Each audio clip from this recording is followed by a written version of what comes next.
Good day to everybody. What a blessing today to celebrate the 22nd Sunday in the ordinary time, and we all know that we are in cycle C. So for this segment, I would like to add on a special feature in the life of Blessed Teresa of Calcutta, because we are about to celebrate her death anniversary. So one of the most striking passages from the gospel today that we like to connect to Blessed Teresa of Calcutta is the verse that goes, "When you hold a banquet, invite the poor, the crippled, the lame, the blind, because of their inability to repay you. You will be repaid at the resurrection of the righteous." The word from this particular verse in today's gospel is indeed very challenging for us to reflect upon. Normally, when we have banquet, we invite friends, close friends, VIP, and people close to us and connected to us. But the values projected from the gospel today is the other way around. Imagine invite the poor, the crippled, the blind, because of their inability to repay us for our goodness. So nevertheless, it is the Father seen us doing this goodness will repay us in secret and in the life to come. So why do I want to connect this to Blessed Teresa of Calcutta? Because of the word, for the kingdom of God belongs to the marginalized. Let us remember the year 1997. Two prominent women in the world died. You remember Princess Diana, and second, before Mother Teresa of Calcutta. So the world was indeed touched by the sudden death of Princess Diana, and at the same time the world was saddened by the death of Mother Teresa of Calcutta. So how do we look at them, and how the world look at these two prominent women in the world? First, let us talk about Princess Diana. She was called as the people princess, with a heart and compassion also for the poor, the marginalized, victims of war. At the same time, when we talk about Blessed Teresa of Calcutta, she was also called the mother of the poor because of his compassion and her heart and longing to serve and to give the best for the poor, especially the poorest among the poor. So that's why today I would like to stress and to give due credit to Blessed Teresa of Calcutta as I reflect upon her life and her thought in today's episode. So who is this woman? Small of stature, but with rock-like faith, called Blessed Teresa of Calcutta. So once she was asked,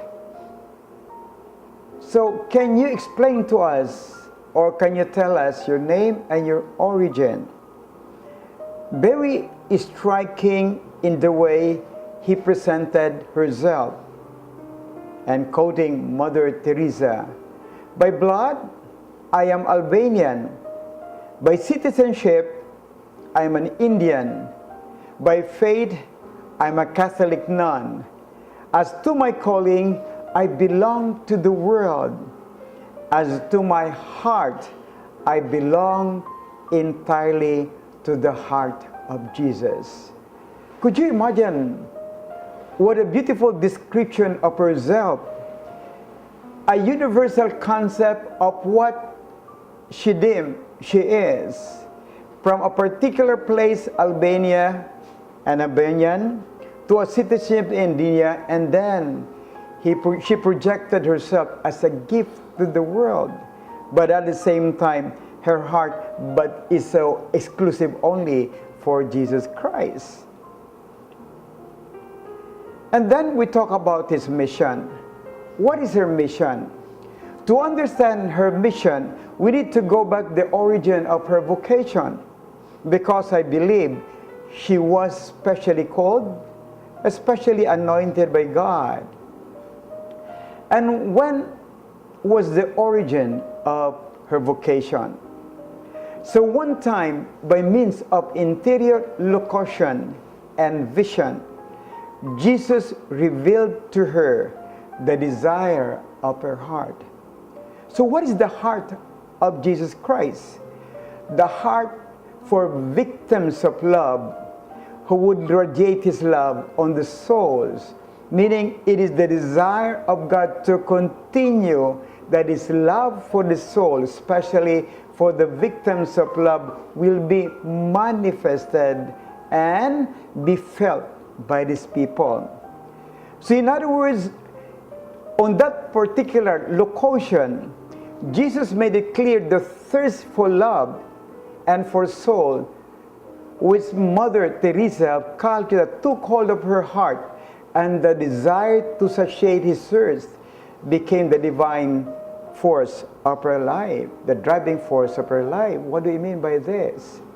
So, given the vocation of being called, given the responsibility to answer the call for the thirst of love of Jesus Christ for the soul, here is a Catholic nun with an open heart, with a great desire to satiate the thirst of the Master, has become the driving force of her desire to serve.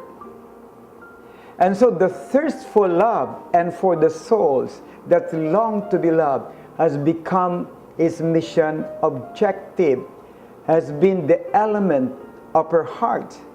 So the thirst for love and for the soul, which is of the Master, is like saying, Lord, now allow my heart to be your heart. Allow your thirst for love for the souls be also my heart, thirsting for the love and for the soul that long to be loved. And because of this, she was filled with the light of Christ, on fire with love for him, and burning with one desire. So, what is desire? To quench his Master's thirst for love for the soul. So this is the origin of her vocation. And through this, his vision and mission objective have become so clear to her. And at the same time, this become her inspiration to start a new way of life, a new kind of journey to search for those unloved. And then during that locution, Jesus asked the Blessed Mother Teresa to establish a religious community, which is now called Missionaries of Charity, dedicated to the service of the poorest of the poor. So there are many poor in the world.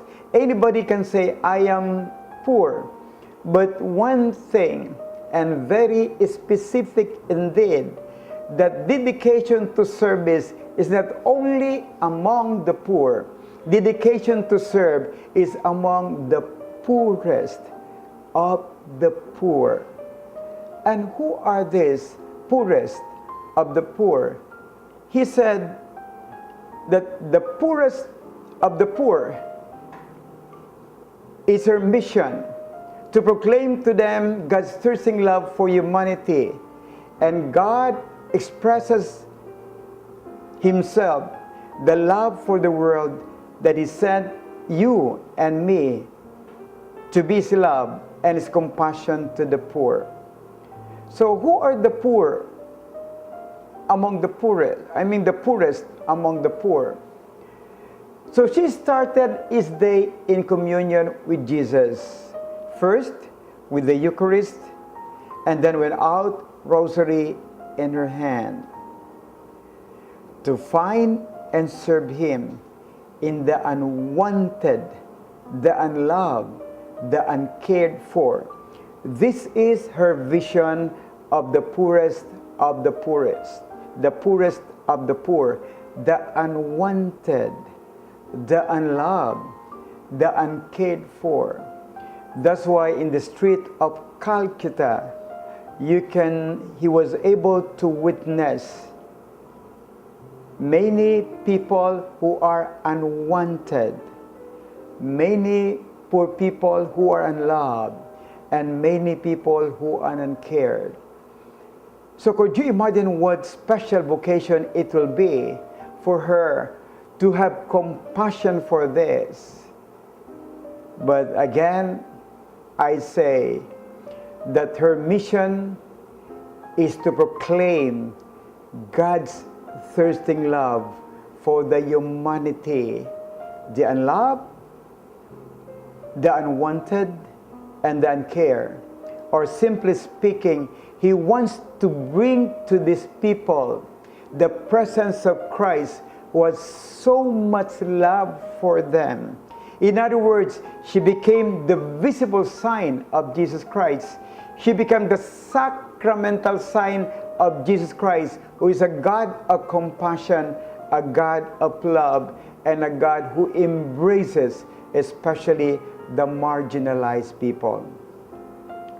And so with this, it is not easy a task. He even said to herself, to love the unlovable is not an easy vocation.